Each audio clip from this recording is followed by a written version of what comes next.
Nice.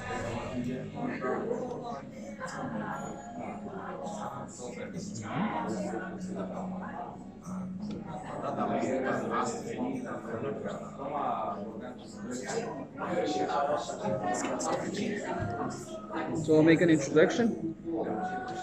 I hope I don't make any mistakes, but we'll see. So let's go. 1, 2, 3.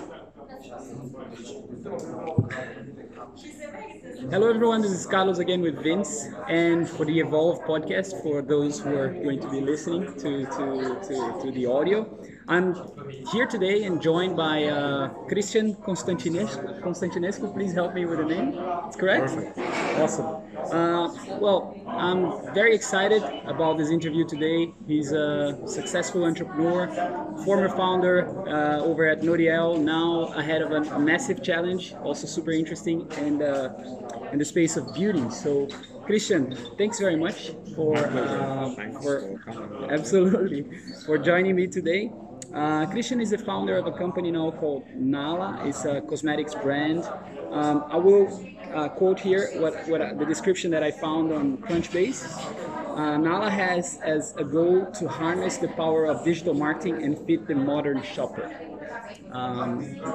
But before we get to talk about NALA, maybe Cristian, I always ask this question. So, can you give us the big picture and your journey to NALA? It's I think you're very well known in the CE region, probably in the US as well. It would be nice to have the journey from NALA.ro toy company now over at NALA. Amazing challenge. So first, thanks, and let's get started. All right, thanks for inviting me. It's a pleasure to be here. Well, consumer businesses has been my area of expertise for the past 10 years. Okay. Doing the toy business started with my brother in 2009, and when we started it, the idea was to create a toy specialist market leader in Romania, which we did.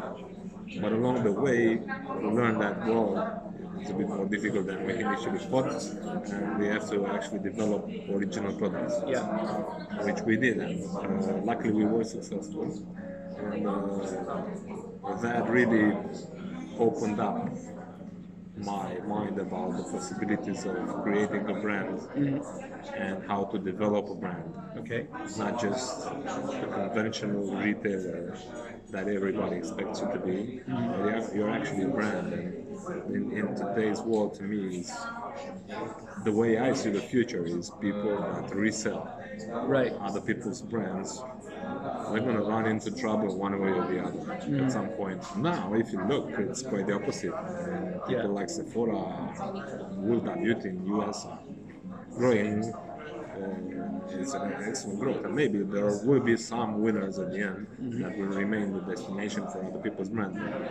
If you want to build a lasting business, I think you should really focus on your own brand and developing that brand, whether it's a niche brand or Very nice. I don't know if you know him. He's a well-known figure here in Romania. I interviewed Mihai Bacton. He's a former VP at Ursus. And VP of marketing. And we had a chat about how to build a brand. It's amazing conversation. We sat down like for 40 minutes, and the guy just lectured me, and with real examples. So we talked about their how they were losing market share for Heineken and how they actually acted on it, tactically speaking, how they started sponsoring the Untold Festival and all of that. And there's the big picture. You said something about building a brand. How do you build a brand? It's a broad question, but no, it's a very tough question because think of it. You're bombarded with information today, so you really develop the natural ability to filter out the noise. So what's not relevant to you, that's noise. So whether it's social media or some people spend loads of money on their brands to try to get to you, and that's the case with most mass market brands out there. But just most of them are becoming less relevant by the day for certain audiences. I don't see the future as 1, 2, 3 mass market brands dominating a broad market. Yeah. I see a very diversified picture with brands targeting segments and audiences for which they are very relevant. Yeah. I mean, in beauty, it's also apparent this trend. You can see a lot of brands that have been successfully growing over the years that address a certain very distinct segment of the market. Yeah. They are competing without any problems against big brands like Nivea or L'Oreal business. They are stable brands because they just address a segment which is not as well addressed by the big brands. And so you see these people coming into play, new entrants in this market, and this is a market which allows you a lot of creativity, which attracted me from the beginning. Me and my team were really attracted by the markets where you can get creative and where you can address the needs of your audience. It's not a commodity product. You know what I mean? It's not something that fits everyone. Okay. So that allows you to be creative and find an audience, no matter where your market is. Like, take rituals, for example. In natural with rituals, you have these women that they like meditation, or Eastern cultures, and so they travel to India, these places, and there's this growing segment of that, and that's their audience, and they can go and sell their products globally because they will find this audience in every country, basically, in every culture. Nice. And yeah, I told you I have some stuff that I write down, but this is like a blank slate. And you're talking about what is the story then that NALA is telling, and the audience that the new shopper that you're trying to convey your message and attract them to the shops. Yeah. What is she like? Well, she's an aspirational consumer in a developing market, and her revenue, her income is not great. We're talking about developing markets where you have the middle class, which is growing, but still can't afford buying products from the premium brands like L'Occitane, Rituals, maybe other premium brands in beauty, but they really aspire towards those brands, and they really like what that entails, like the luxury beauty brand experience, but can't afford it. So what we're trying to do is offer that luxury brand experience in terms of product quality and also the experience in terms of buying experience, but at an affordable price for these shoppers. And also we try to make it fun, because it should also be also fun. Very nice. So with that, okay, I still want to talk about the consumer, and because beauty seems to, it's a very noisy world, as you're saying, and beauty seems to be like a vertical that is that it changes a lot according to trends. Okay. Right? To some extent, yes. And the question I have is, how do you then have the... Let me think about the question. Sorry. How do you stay true, maybe, to the consumer, telling that story in such a noisy place with social media? And does it make sense? Yeah, no, it's you definitely have to have a very good idea about who your consumer is. And you really have to understand your segment. That's really your market. Your addressable market is what it is. It's not, of course, the cosmetics market as a whole is huge. But your addressable market, for us, it's also very significant. But still, you have to understand that consumer. And our market natural beauty, you have all these people that they really start caring about what they eat, they exercise, like keeping healthy. They don't care not only what they put in their body, what they eat, but also what they put on their body. So they become sensitive to the idea of using a lot of chemicals in their cosmetics. So that's how the natural beauty trend has evolved, and it's becoming more mainstream. It's no longer the small niche that people talked about. Give an example. This public information.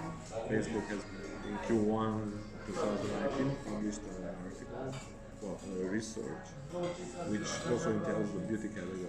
And in the US, women talking about natural beauty on Facebook were about 49%.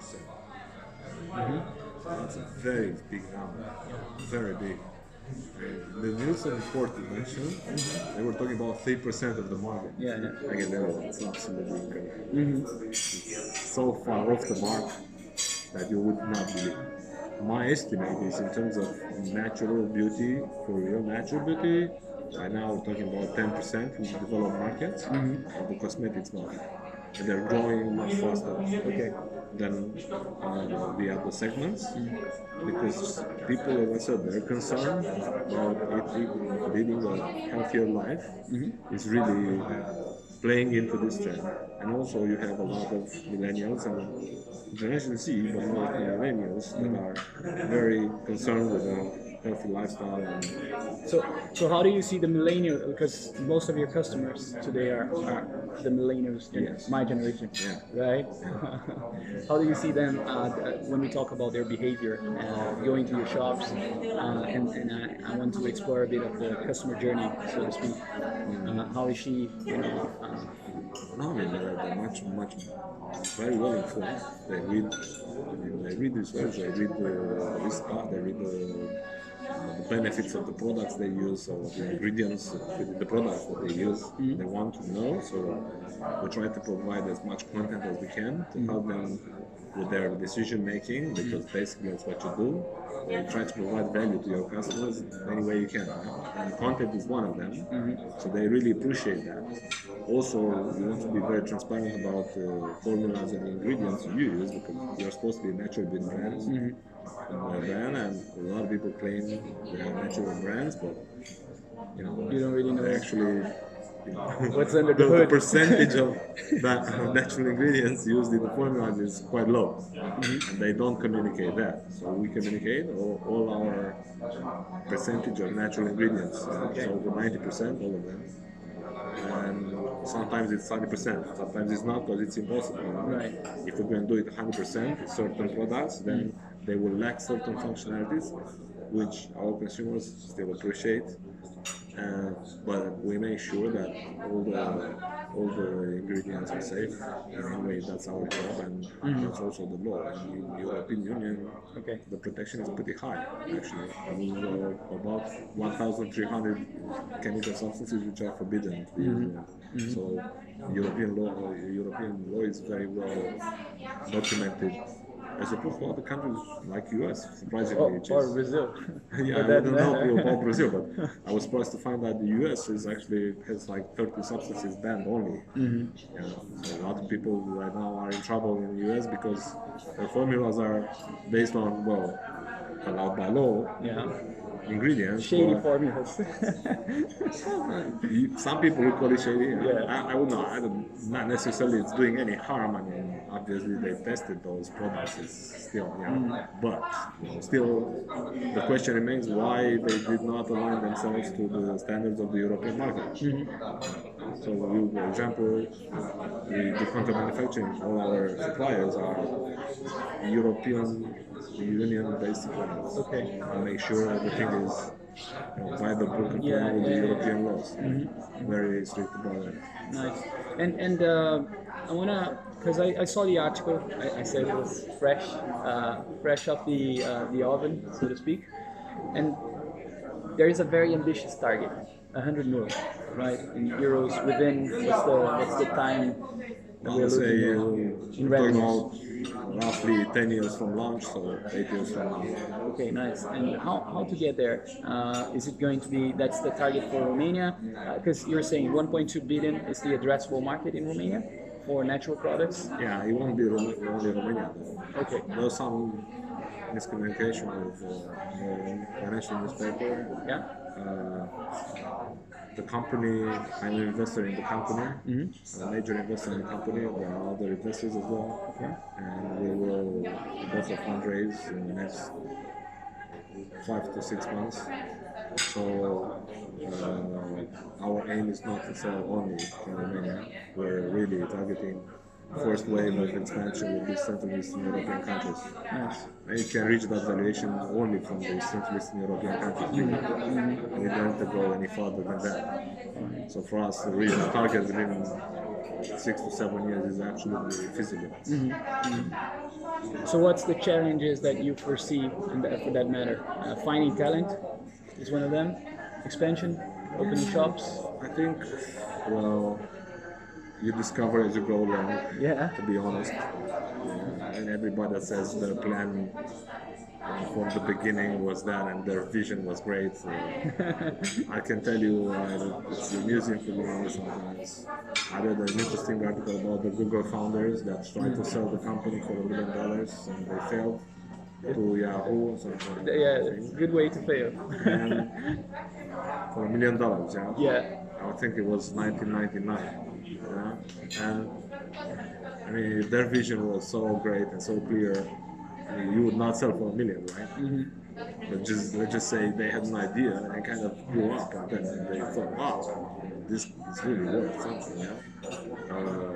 I'm not taking anything away from the absolutely fabulous talent those guys. But you know what I mean. Yeah. And you have a plan, obviously, and you think you know your key assumptions, and you're confident about them. I've invested quite a bit of capital, so I should be confident. Yeah. And so are my investors as well. And we think, we're fairly happy about how things are evolving now. So a lot of our assumptions have been validated by the market, the consumers. Yeah. It's a product market fit, like they call it. You see the people are appreciating the products, the people that you thought would appreciate the products are buying, so that's nice. Otherwise, we wouldn't be having this interview. Conversation. Very nice. Okay, that sounds super exciting. Let me see my bucket of questions here, and it's about. I would like to. We were talking about metrics, so you seem like a very collected guy in that sense, with the metrics and all. So, give me some metrics here on a retail operation, because you have to keep those numbers. Eventually, if you're going to, go for investors, and I asked you about your experience, maybe based off the toy company. I think I can talk in general. Yeah. About specific numbers, I'm afraid I can't. But in general, I think any consumer business should think like a technology e-commerce business nowadays. Think in terms of customer acquisition cost and customer lifetime value. Perfect, because if you want to grow, you need customers. And the cost of acquiring them and the value for the business of those customers is critical. And whether they buy from you online or offline, that's a different question. And also you consider also the fact that having offline and having a nimble offline operation rather than the huge stores with luxurious. I like the word nimble. So nimble is, would be my favorite bit. It's providing you with an opportunity to acquire customers which otherwise you would not have acquired through online, but they also use online, but your costs might actually go down. despite what the latest hot trends think that being online pure play is the way to go. Actually, I think a lot of brands that are pure play onliners now, I see them in the future actually going with a physical presence as well because of two factors. One would be they would like to have options in their strategic plan in case while their marketing costs online are growing to a level where it might be difficult for them to support a profitable business. I think Facebook costs have tripled in the past 2 years. So people that were relying on Facebook to generate business and customers are finding it very difficult. They need to do it profitably. So it's not so bad to have more options strategically available. That would be one take. Yeah, I heard Recode that channel. They're doing some really cool content on basically interviewing some leaders, and one of the leaders that was really interesting to hear was the founder of Stripe. And this guy said, retailers, they have an uphill battle because of legacy and because traditional brick and mortar, because they value the wrong assets. I love it when he said that. And Nala, like as you're saying, you're playing, both games. So you have the pop-up stores, you also have the online. Can you comment on the growth on the pop-up stores, and then the growth, how many shops you're opening, and also the online growth? Our targets for this year is have 35 locations in Romania, and we will expand at a rate that would be possible by the cash flow that we generate plus the capital that we will raise from some new investors. So far, we're very happy with the return on investment on our brick and mortar location. So it's not an issue for us to expand. The issue would be to penetrate new markets. That I think would be our next challenge.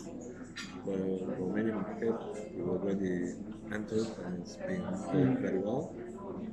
But I think the challenge of any business would be to expand internationally and see how we can execute in different markets. Nice. And then the online growth, you're selling online as well. Sure. And how's that? That's an exponential growth, but that's also because we're growing from a relatively small base. The business has been online since 12 months ago, so it's very new. But we're making great progress. Perfect. So Nala has pop-up stores, right? And I would like you to explain, because we had a very cool chat about not investing in a physical store and not being a hostage in that sense.